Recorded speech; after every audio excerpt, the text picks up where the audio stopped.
زندگی قدرت کی طرف سے سب سے حسین تحفہ ہے۔ ایک ایسی کہانی ہے جس کے ہر لمحے میں خوشبو ہے، ہر موڑ پر امید ہے اور ہر مسکراہٹ ایک خواب کی تکمیل ہے۔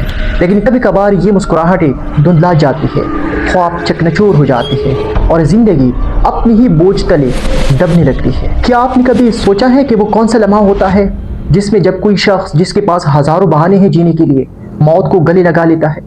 وہ کون سے حالات ہیں جو ایک انسان کو زندگی کی خوبصورتی سے منہ موڑنے پہ مجبور کر دیتا ہے؟ خودکشی ایک خاموش بحران ہے جو ہمارے معاشرے کے ان گنت افراد کو متاثر کر رہا ہے۔ یہ صرف ایک شخص کی زندگی ختم ہونے کا نام نہیں ہے، بلکہ ایک خاندان، ایک خواب اور ایک معاشرتی ستون کا بکھر جانا ہے۔ لیکن پھر بھی ہم اس اہم مسئلے پر بات کرتے ہوئے کتراتے ہیں اور یہی خاموشی اس سے مزید بڑھاوا دیتا ہے۔ لیکن آج کی ویڈیو میں ہم اس خاموشی کو توڑیں گے اور ڈھونڈیں گے وہ تمام تر وجوہات جس کی وجہ سے ایک انسان زندگی سے دور جانے کا فیصلہ کرتا ہے۔ آئیے آج کی ویڈیو میں بات کرتے ہیں خودکشی پہ۔ The U.S. Surgeon General calls it the defining public health crisis of our time. Mental health. Nearly 50,000 Americans died by suicide last year, more than any year on record. Just reviewing this 5-page report from Massachusetts State Police detectives into Aaron Hernandez's death. According to the report, suicides increased by 30%. That is the largest increase among manners of death. World Health Organization کے ایک report کے مطابق کہ پوری دنیا میں ہر سال 7 لاکھ سے زیادہ لوگ خودکشیاں کرتے ہیں، یعنی ہر 45 سیکنڈ بعد ایک جان چلی جاتی ہے۔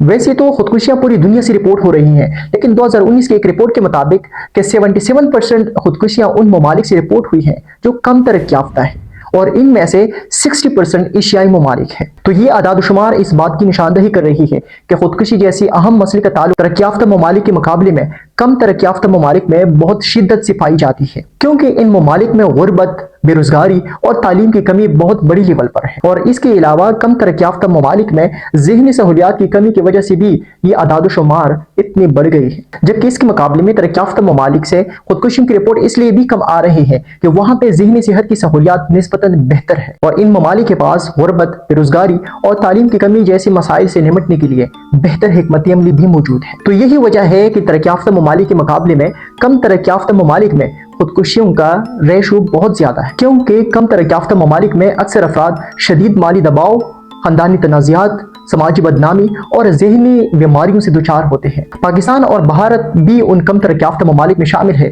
جہاں پہ خودکشیوں نے ایک بحران کی شکل اختیار کی ہے۔ پاکستان ان گنجان آباد ممالک میں سے ایک ہے جس کی موجودہ آبادی تقریباً 25 کروڑ کے لگ بھگ ہے، لیکن بدقسمتی سے یہاں پہ خودکشی جیسے اہم مسئلے کو سیریس انداز میں ہینڈل کیا ہی نہیں ہے اور نہ کوئی اس پہ بات کرنے کے لیے تیار ہے۔ اگرچہ پاکستان میں بہت سے ایسے ذرائع ہیں جس کے ذریعے سے آپ خودکشیوں کے بارے میں معلومات حاصل کر سکتے ہیں، جیسے کہ ٹی وی، فورینزک رپورٹ یا پولیس رپورٹ، لیکن پھر بھی اس مسئلے پہ تحقیق نہ ہونے کی وجہ سے مواد میں قلت پائی جاتی ہے، اور یہی وجہ ہے کہ ہمیں ریسرچ کرتے وقت پاکستان کے حوالے سے بہت سی مشکلات تھے کہ ہم ڈیٹا کو اکٹھا کر کے اور آپ کے سامنے رکھ سکیں، کیونکہ اس مسئلے پہ پاکستان میں بہت کم ریسرچ ہوا ہے۔ ورلڈ ہیلتھ آرگنائزیشن 2019 کے ایک رپورٹ کے مطابق پاکستان میں 15 سے 29 سال کے درمیان نوجوانوں میں خودکشی موت کی چوتھی بڑی وجہ قرار دیا ہے۔ یاد رہے کہ پہلے نمبر پہ روڈ حادثات، دوسری نمبر پہ ٹی بی اور تیسری نمبر پہ ذاتی دشمنیاں شامل ہیں۔ WHO کی اس رپورٹ سے یہ بھی معلوم ہوا ہے کہ پاکستان میں مردوں میں خودکشی کی شرح خواتین کے مقابلے میں